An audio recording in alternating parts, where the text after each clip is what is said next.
horrors.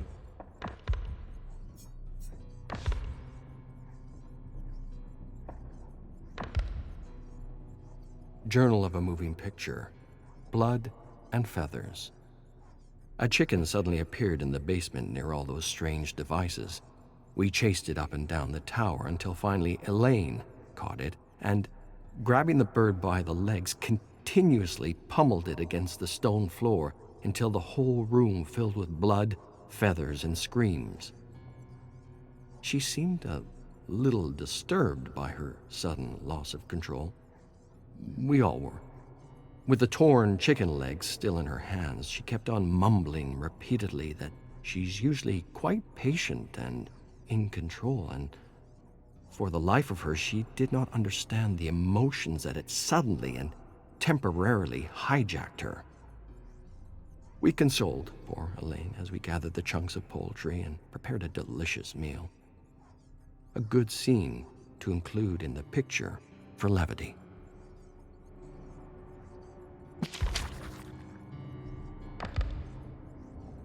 Journal of a Moving Picture. Never forgotten. Elaine Fairfield told me how she met Ama Kumura in the parks. They met in a group dedicated to finding missing loved ones, led by a brother who had lost his sister while investigating strange yet similar disappearances.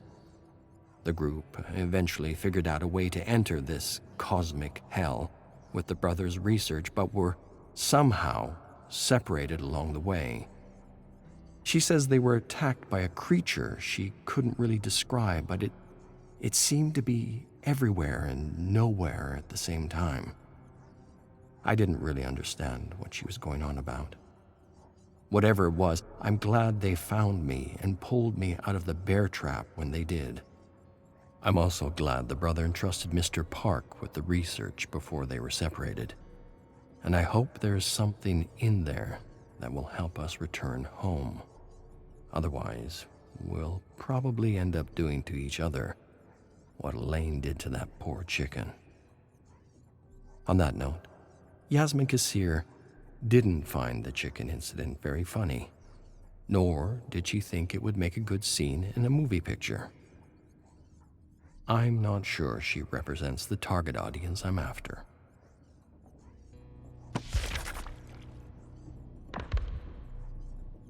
Dear Jake, I sit before my journal and don't know what to write. I would like to continue searching the fog for you, but Bridget feels we need to rest, and that there is much we can learn from the previous occupant of this tower. I suppose the only thing I can do now is float with the tide and hope we find something here that brings us closer to the ones we've lost. A few of us gathered around a small fire in the study and told stories about loved ones we've all heard 100 times but acted like it's the first time. I suppose that's because we know it helps to talk, laugh, and remember the good times. Amma told us about her little girl building motorcycle engines, upgrading scooters and racing them in her small village. This version was a little more embellished than the last.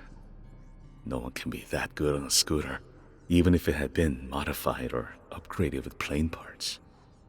Nevertheless, they were amusing stories, and she told them well, up until the moment she stopped abruptly, staring blankly at the fire, lost in a memory. No one said anything for a long while. I stared at the leaping flames and thought of the time you first learned to ride a bicycle. You were 4 years old, and the first thing I taught you was how to fall. I told you to push yourself with your feet and fall safely to the left or right side. We practiced falling safely until the fear of falling was gone. Then I showed you how to pedal fast and use the speed to keep your balance. You succeeded on your first try because you were no longer scared of falling. You were so happy you jumped off your bike, hugged me, and told me I was the best dad in the world. If I were to die today and live in that moment forever, I would be a blessed man. I miss you with all my heart. and hate what happened between us. I only hope for another chance to make things right.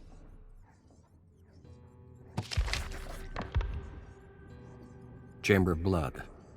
Day of Night. Jaden. 1. 23-year-old Jaden pushed through the fog as he approached the entrance of an abandoned motel. He wiped the cold sweat from his brow, opened the creaking door, and entered the dark lobby. At once his heart sank as he stared upon a grim scene of death. Strewn across the floor were human corpses and the decaying remains of squid-like creatures, unlike anything he had ever seen before. He took a moment to compose himself. His bruised face, swollen feet, and tattered clothes gave testament to the long and arduous journey through this dark dimension to find his adopted sister, Haley. Back home, he had connected with others who had lost loved ones in similar circumstances, and together they had collected relics and artifacts with secret symbols that eventually helped them open a portal into this world made of nightmares. But no sooner had they entered the nightmare than they had been separated while being attacked by a shadow creature with an insatiable appetite for darkness. Now Jaden was alone. Without the research, or the codex as some of them had grown accustomed to calling it, he wasn't sure how he would escape when he found his sister. But he tried not to think about his predicament as he entered the lobby, feeling like something or someone was watching him. Some distance away, he had found the ruins of a tower with skeletons strewn across a mini-putt with an old French song playing on a scratchy gramophone. Now, he was in an abandoned motel, reeking dead creatures around him. He didn't know what else to expect, but he was sure of one thing. More deadly creatures and mysterious ruins would be in the fog. Much more. Everything he had discovered about this world suggested it was a garden of infinite darkness beyond time and space. Death, he had read, was not an escape. Cautiously, Jaden walked down a deathly silent corridor with shaking hands towards a door. Above the door, an exit sign blinked in and out of existence. The only sign of life was a rat the size of a dog chewing on the putrid flesh of one of the bloated squid creatures. As he passed a pile of bodies, he felt something behind him. He turned to see a sudden flash. An instant later, he was staring down the edge of a gleaming katana. He gasped as he found himself staring at a woman in a red and black kimono.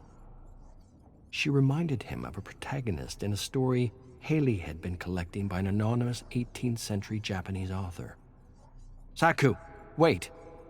Jaden's heart gave a great leap as he instantly recognized Surin's voice. He turned to see several other familiar faces amongst a small group of survivors. Beyond the faces, he recognized Olivia, Sean, and Elias. He thought he saw Haley's estranged uncle, Mahan, in blood-stained fatigues, carrying a semi-automatic rifle. Surin urgently turned to face a woman beside him, Ariella. He said, "Tell Saku we know him. His name is Jaden. He came with us through the portal. We got separated. This place, it has his sister." Ariella nodded, then gently placed her hand on Saku's wrist, translating Surin's words into Japanese. Within moments, Saku nodded her understanding and lowered her katana. Jaden breathed again as Surin tossed him a rifle and a rusty machete, then introduced him to the new members of the group and told everyone to prepare for another assault from the fog. An instant later, they dispersed to barricade and fortify the motel.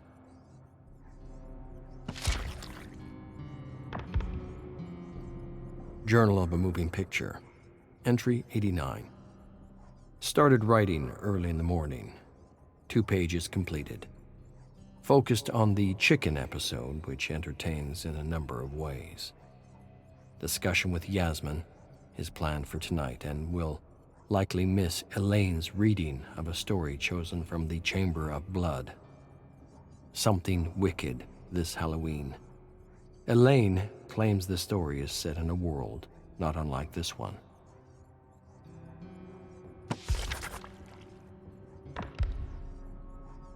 Chamber of Blood, lost and forgotten.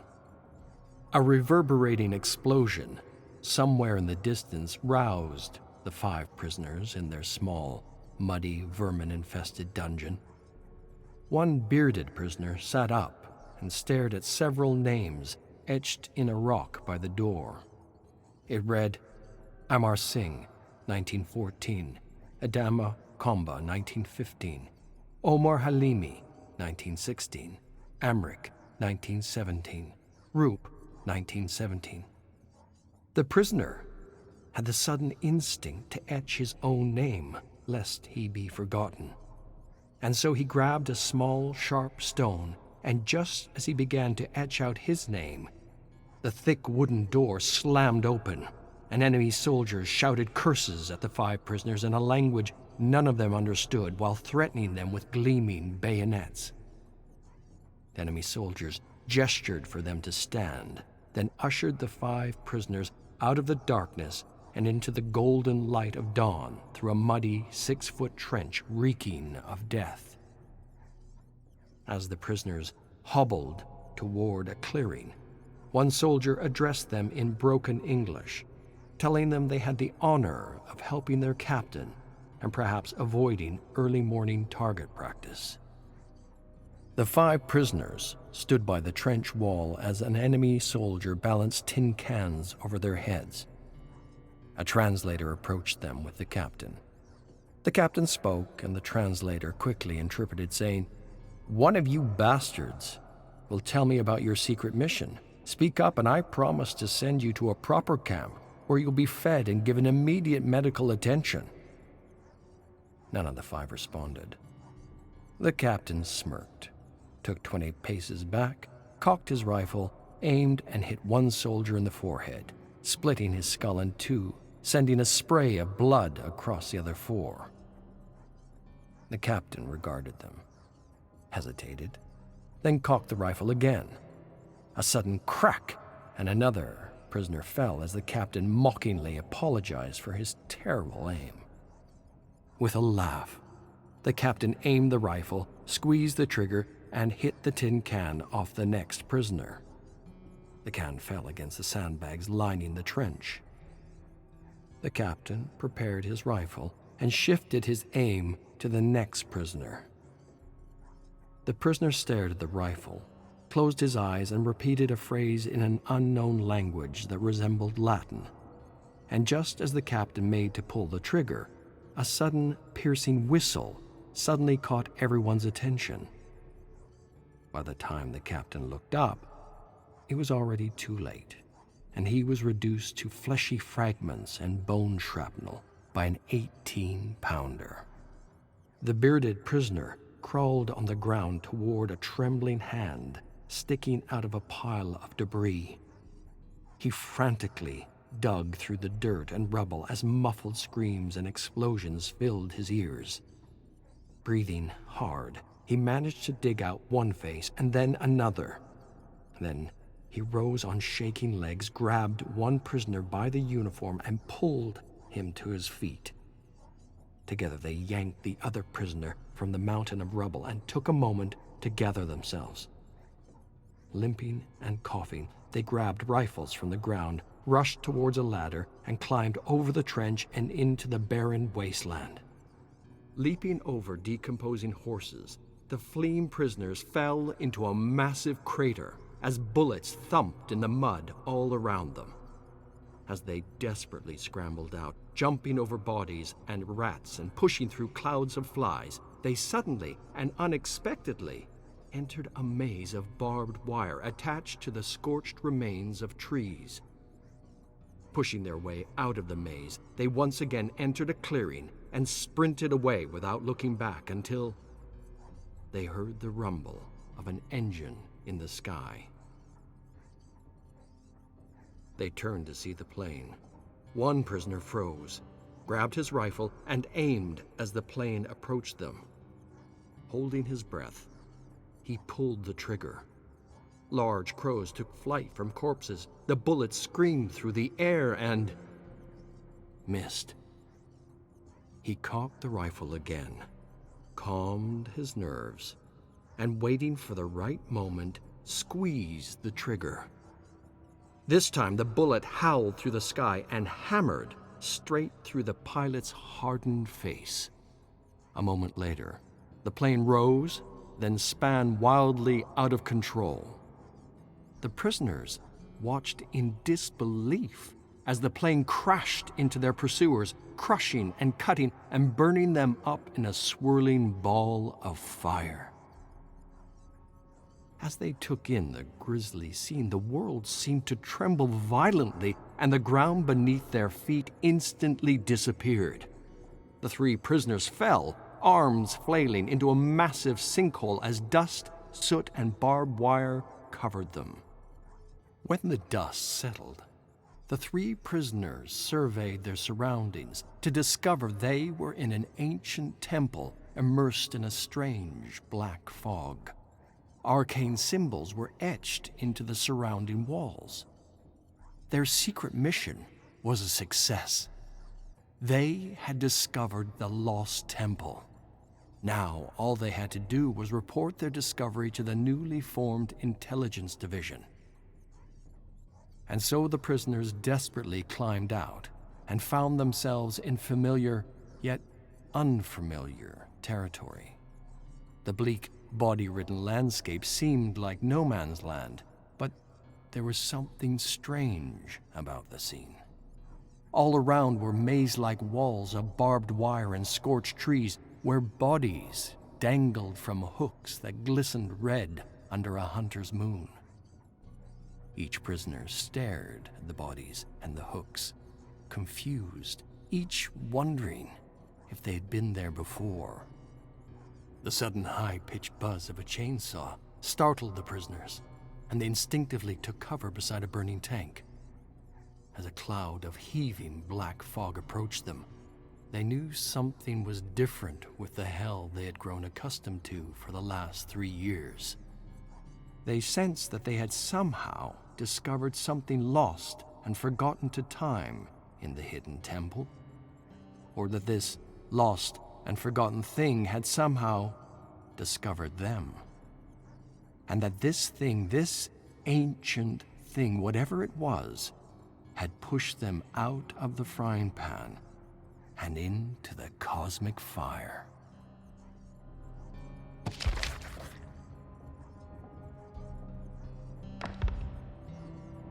Chamber of Blood.